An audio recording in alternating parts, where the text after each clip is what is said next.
We're back with a Thursday edition of Locked On Lions. Brad Holmes speaks. What did he say? You'll hear from him coming up. You are Locked On Lions, your daily Detroit Lions podcast. Part of the Locked On Podcast Network, your team every day.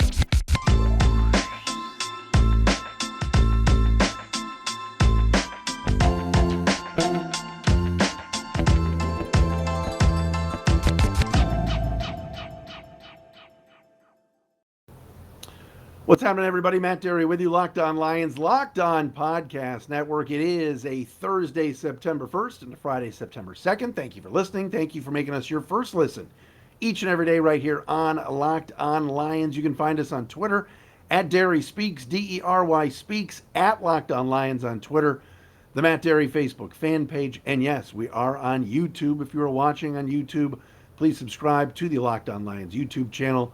Channel's blowing up. We've had a lot of views lately, a lot of comments. We appreciate you following and checking us out each and every day here on the podcast. If you're new to the show, welcome in. You guys should know me by now. Been around this market for over 25 years. And we've been doing the show since 2016, if you can believe that, here on Locked On Lions. And excited for a seventh season here. Is it seven? Wait a minute. 16, 17, 18, 19, 20. 21, 22, yeah, seventh season covering the team for you with the podcast. We bring it to you during the season, each and every day from Sunday through Thursday, and then, of course, 4 days a week outside of the year. Coming up on the show today, Brad Holmes speaks today. Lions general manager had some comments, talked to the media along with assistant GM Ray Agnew. Some of the highlights we'll share with you coming up. Also, an update on the practice squad. But I want to start with this. As we're recording, and last I checked, the Detroit Tigers were losing 6-0 to the Seattle Mariners. The Detroit Pistons, who are entering their third year of their restore or restoration, still rebuilding, but semi-exciting, but again, likely going to have a losing record this year as they continue to build. And they're actually young and exciting, and I'm into what the Pistons are doing. The Red Wings have been a dumpster fire for the last few years. But again, some optimism with Steve Yzerman, the new coach coming in, and all of that. But just seeing what's going on with the Tigers and this summer and what a disaster baseball was, the amount of optimism, especially with Hard Knocks and everything else, the amount of optimism for this football team is really, it's at a high. It really is. I mean, I'm looking at my numbers for the listenership, for the viewership of this podcast. I'm seeing people like Colin Cowherd saying maybe the Lions could win 9 games and go 9-8. You're seeing different predictions. There's an optimism in the fan base is invigorated. They are excited for this season. And to look at what took place this past Sunday and that the Steelers-Lions preseason game nationally on CBS was the highest rated preseason game like of all time on network TV. I mean, people are into the NFL and people here are into the Lions, and maybe, just maybe, the Lions are going to bring some joy to us this fall. I'm not making any bold predictions yet. We'll talk about how many wins I think they're going to have. Vegas still says, our friends at Bet Online, that the team is only going to win 6.5 games. That's the over-under right now. But just the excitement level and the fact that we are 11 days or 10 days away now from the opener, and people are so excited, is good. All right? Optimism is fun. This has a different feel than the Tigers at the start of this year going, oh, yeah, Miggy Cabrera talk about playoffs. The Tigers are a bad organization. And I know the Lions haven't been a very good organization for a long time either. But the optimism and the excitement is what this is all about. And I'm glad that I'm able to bring some of this to you and that we can talk every day and try to keep it as positive as possible. Brad Holmes, spoke today. And one thing that he said was, we can do all of these things. Hard Knocks, all access Lions, or whatever they call the DetroitLions.com videos, interviews, and Holmes and Dan Campbell have both been pretty good with the media. But if we don't win more football games, it's not going to matter. It's all going to be a waste. And I like that he said that today. But I think he also tempered the expectations because they're not talking about playoffs. They're not saying Super Bowl this year. They're not overblowing the situation. They know they're in year 2 of a rebuild. Excitement's high. My biggest concern, I think they're going to be better. I think they should double their win total, maybe a little bit more. My biggest concern is we're going to get so hyped up for the opener on September 11th at Ford Field. And my concern is Philadelphia is a really bad matchup for this team. It's a bad matchup. The Eagles are 4-point favorites right now. That number should go up. Philadelphia really might handle the Lions again, like they did a year ago when it was 44-6. Philly's loaded and keeps adding players. They're loaded. And Hurts running the RPOs, and maybe Aiden Hutchinson in his first NFL game is going up against an RPO situation with Hurts and the number 1 run team in the league last year. And the Lions' interior line, led by Aleem McNeil, and what else? Michael Brockers, you were Justin Rogers on this podcast yesterday. Go back and listen to Justin from the Detroit News. Said Michael Brockers doesn't look good. Who else on that interior of the D line might be able to or will have the capability of stopping that Philadelphia running game? You're going to be asking a lot of Isaiah Buggs and Demetrius Taylor and guys like that. Benito Jones, who was just picked up. They are not exactly stacked on the interior of that defensive line. So, yes, being excited and being optimistic is one thing. I think we still need to temper it a little bit. But the Lions could save us, man, because sports around here, at least pro sports, of course, Michigan football won the Big Ten last year. MSU is going to be good again, and they were good last year. Tuck coming. But we do need to be fair. I still am terrified of the opener. I just think Philly there's a reason they beat the Lions 44-6 last year. And they're bringing all those guys back and throw in A.J. Brown now on the outside. That could be trouble. All right, Brad Holmes speaks. Let's get you what he had to say, and we'll do that coming up next. First, though, we want to tell you about our friends at the Elias Sports Bureau and their new Game Plan app. It's almost the start of the NFL season. Everybody loves this time of year, right? We all do. And if you're into sports betting or fantasy, you need a competitive edge to win. That's why I highly recommend the Elias Game Plan app. It's the ultimate sports betting and fantasy companion for the NFL, NBA, and MLB. Elias Game Plan is the only sports app from the most trusted name in sports stats, like I said before, the Elias Sports Bureau, the official statisticians of all the U.S. pro sports leagues, including the NFL. Their app lets you access team and player stats, head-to-head team comparisons, and Elias insights from the Elias Sports Bureau's research team. The app is really your one-stop source for player news, league-validated player stats, team records, new features like player injury analysis available all the time. It's great. All right. I've gone on this app before, and it just kind of has everything. It's not just sports gambling. It's everything. Their insights let me know about game strategies, rankings from last year. Like I said, Eagles, number 1 rush offense, that type of thing. It's awesome. NFL season's right around the corner, so don't wait. Download the Elias Game Plan app today. And right now, special offer when you subscribe, get a 14-day free trial off a monthly subscription plan. Get a 14-day free trial of a monthly subscription plan, but only if you use the promo code LOCKEDONNFL. Find Elias Game Plan Sports Betting in the App Store or Play Store today, and use my promo code LOCKEDONNFL.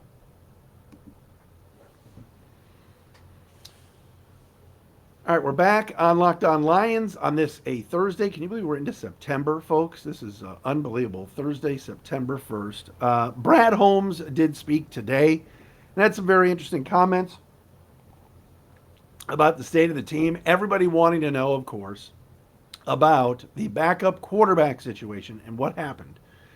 A couple things. Number one, Brad Holmes said today that he did consider trading for a backup quarterback. Had some talks with some teams, didn't get specific, but did consider a trade, but it did not work out. Then what did work out was Nate Sudfeld being cut by San Francisco. and the Lions pounced on him and waived David Blau. As of this recording time right now, it's about 4:25 on Thursday, the Lions have not re-added David Blau to their practice squad. They have 2 slots left. They're at 14 players right now. We'll talk about that momentarily. But when asked about the backup quarterbacks, Brad Holmes was honest today. He said they didn't make the jump we expected them to make. But duh. You know, you can get on Brad Holmes for some things. You can laud him for some stuff. Whoa, Amon-Ra St. Brown pick was unbelievable. Some of the free agent signees have worked out well. The drafting of Penei Sewell, all of those things. But I think the one thing that you can pick on Brad a little bit for, and it's a nitpick, is backup QB. They've not addressed this in 2 years. They signed Tim Boyle last year, Mr. August, formerly, and thought he was going to be good, and he wasn't. They brought in David Blau, who had been around. He didn't work out. And so now they're back to Jared Goff and Nate Sudfeld, and they have not drafted or developed anybody young at all to even be a number 3. So I thought that was interesting what Brad had to say today about the backup quarterbacks. Jamison Williams' situation, coming back from the torn ACL. Holmes said today there's no timetable on his return. They're not going to rush it. They're taking it really slow. And this is more of a long-term investment than anything else. To me, that's code for we might not see this guy until December or Thanksgiving. They are really, really taking this slow with their other number 1 draft pick and wide receiver from Alabama. He is going to be special. I truly believe it. I was excited the night they got him. I'm still excited right now. But this is going to be a situation where they are really, really going ultra slow with Jamison Williams and his development. So there's that. Ray Agnew spoke today, also the Lions assistant GM, and they asked him about Aiden Hutchinson. And he said, we got the right one, end quote. And look, Lions fans, I don't have to tell you, and I've been in this city since 96, all right? Rarely do you hear anybody say we got the right one around here. It just, there's been a lot of time. Like, look, Barry Sanders was the right one. Calvin Johnson was the right one. Matthew Stafford, to an extent, was the right one. Did it equate to a lot of winning? No. But those were really good talents, all right? Barry and Calvin especially are Hall of Famers. But they feel like they got the right one in Aiden Hutchinson. And again, there were other options, certainly. You know, you could have talked about taking Kayvon Thibodeau. There were other ways the Lions could have gone. Remember the talk about Kyle Hamilton, some of that ridiculousness? But they feel like they got the right one in Aiden Hutchinson. And despite him being a rookie and not even playing in a real NFL game, they feel like this is the right guy and has been almost a natural-born leader already. Again, now we have to see it on the field, but you love the optimism that the front office has for a guy that comes to work, comes to practice, comes to the games, you know, with a pep in his step and with intensity. And so that was good to hear. Excuse me, Ray Agnew say earlier today. Jared Goff is the quarterback of this team. Brad Holmes talked today about how Jared Goff is more comfortable, more capable, had a really good training camp, a really good preseason, and under Ben Johnson, they feel like he's going to take some steps.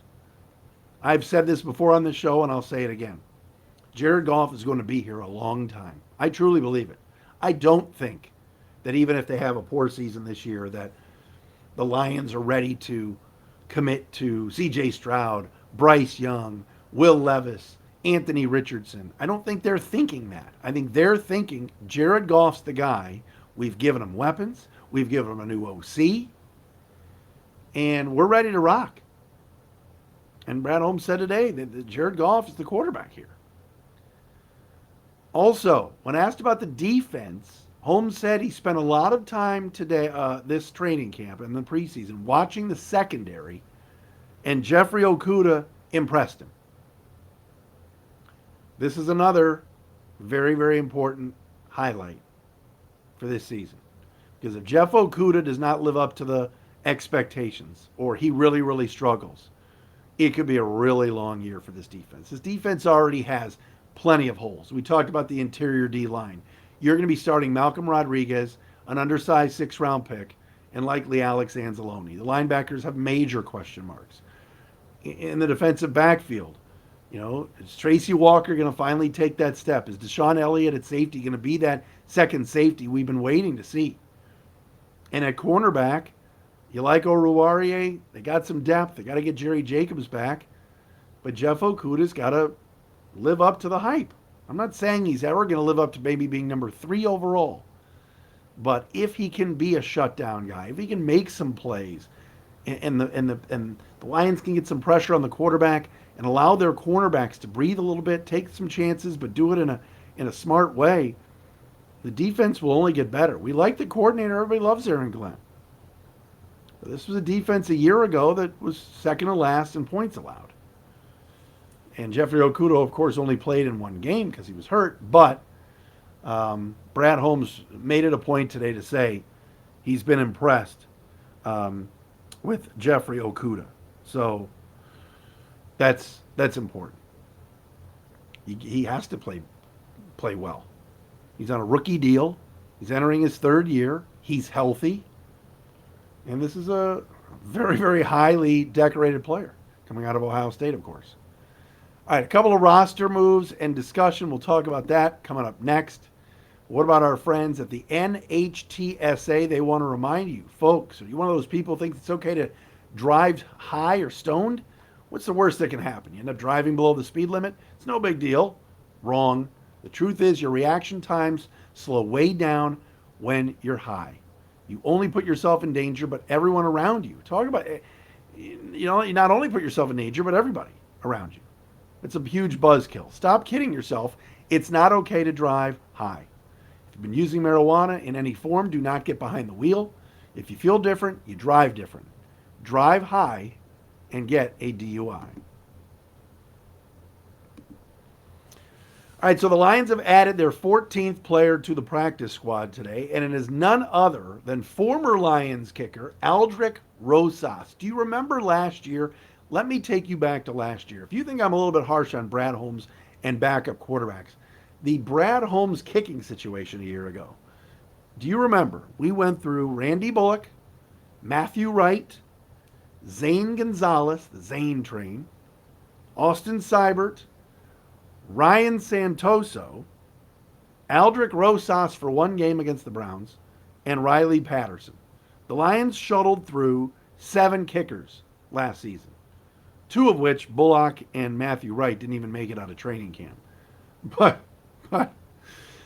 they finally settled on Austin Seibert. He did a nice job last year. Then he got hurt. Then Rosas kicked. Then they got rid of him. And then Riley Patterson kicked. Rosas has now been signed to the practice squad as the number 14 representative on that practice squad. If you've been waiting for Khalil Pimpleton to re-sign, it's not happening.